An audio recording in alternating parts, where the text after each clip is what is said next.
My life as a triple flame. I'm going to start at the beginning. Around 3 or 4 years old, my mom would always take us to the doctor's office. And at this doctor's office, they had a collection of Bible stories for kids. I loved books, and I gravitated towards these books, and I didn't know how to read. I learned how to read in first grade, but I distinctively remember reading these stories. They did have pictures, and I liked the pictures too, but I actually read the books, and I ran through all of them.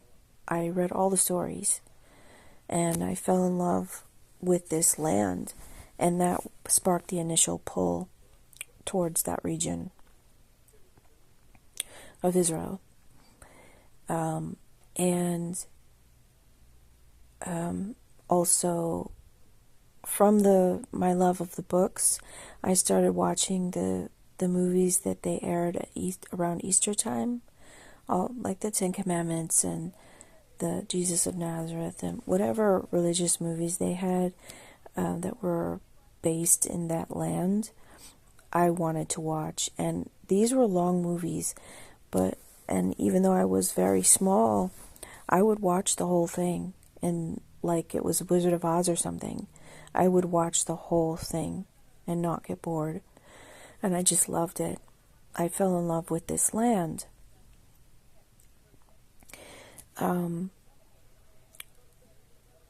Eventually, I forgot about all that stuff. We moved from Ohio to Wisconsin, and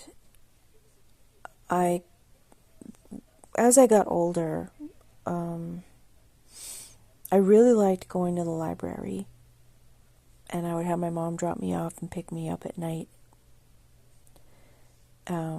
often late. Like I could stay there till I'd tell her that I had to study, but I really wasn't studying, or maybe I'd do like a little bit of studying and then I'd just go look at books. So when I was about 15, I think I was around 15, I used to get really fascinated by one subject, read all I could about something, and then move on to the next thing.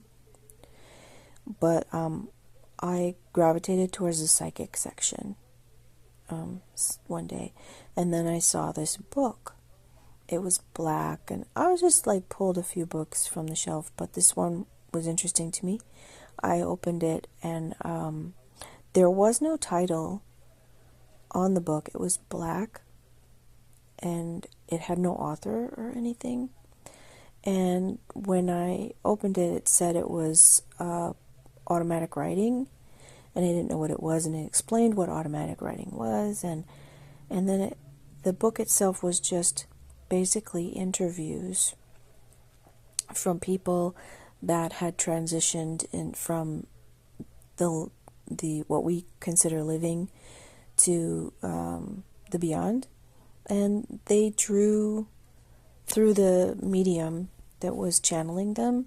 They drew self-portraits, like sketches of themselves and what they looked like, and they were being interviewed, and they would ask questions, and then there would be questions that were asked, and then they would answer the question.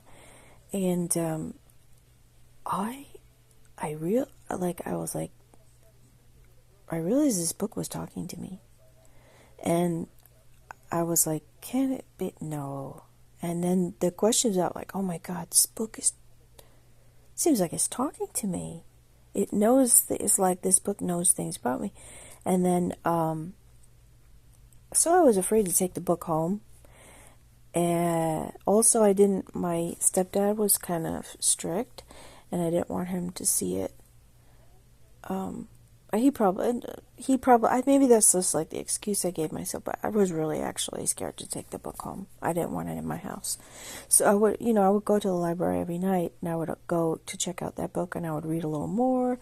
It wasn't a big book, but then one day I just couldn't find it. It wasn't there anymore.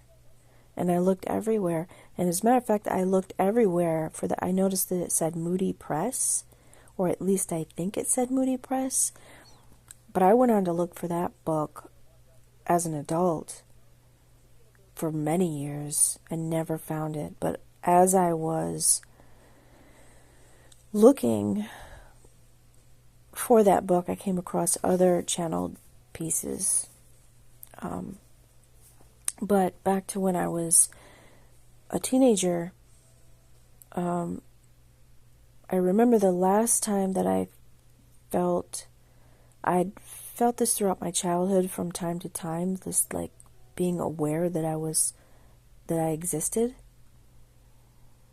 And the last time I remember, I must have been 17, and then I never felt that again.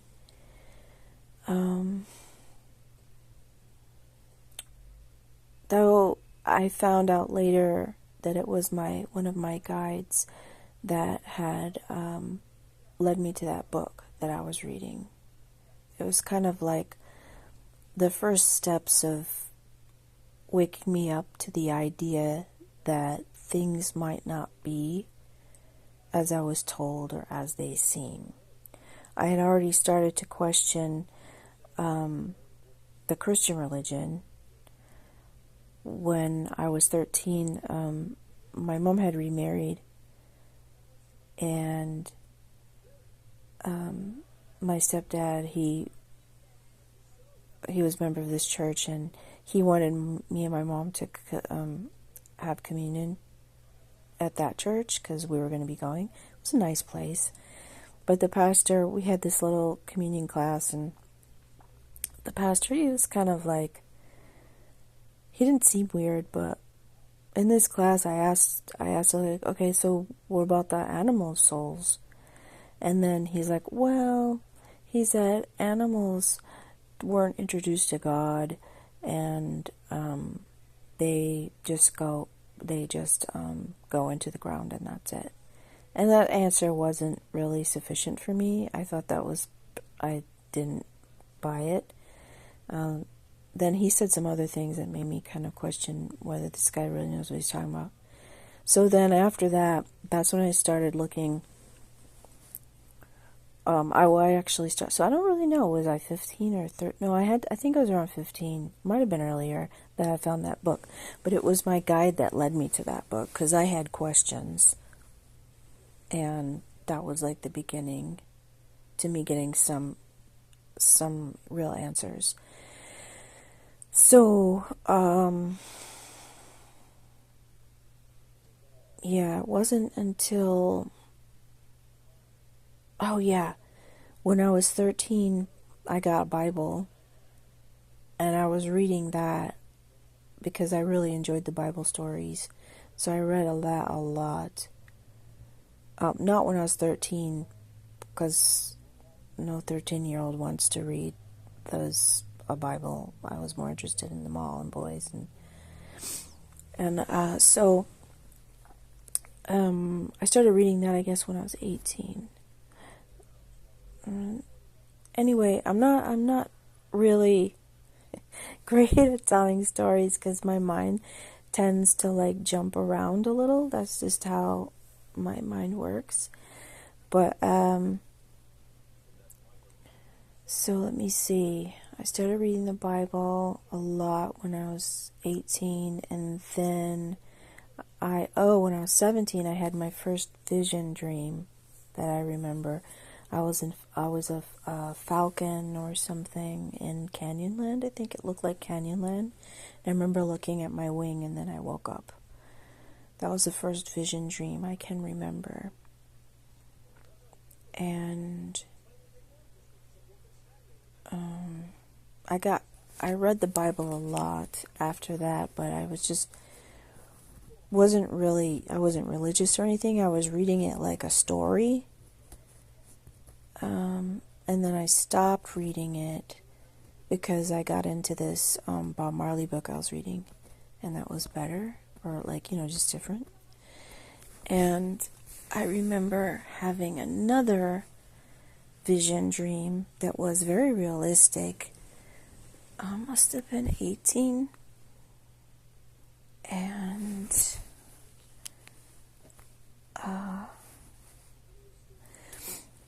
18, I saw, like, I looked over, I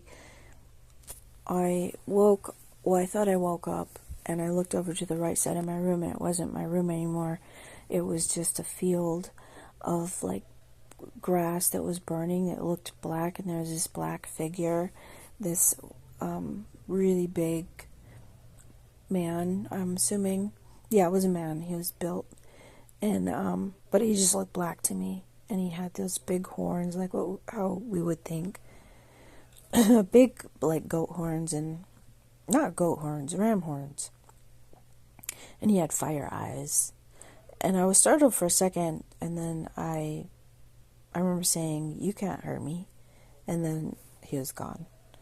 But then that was that, and then I didn't think about spirituality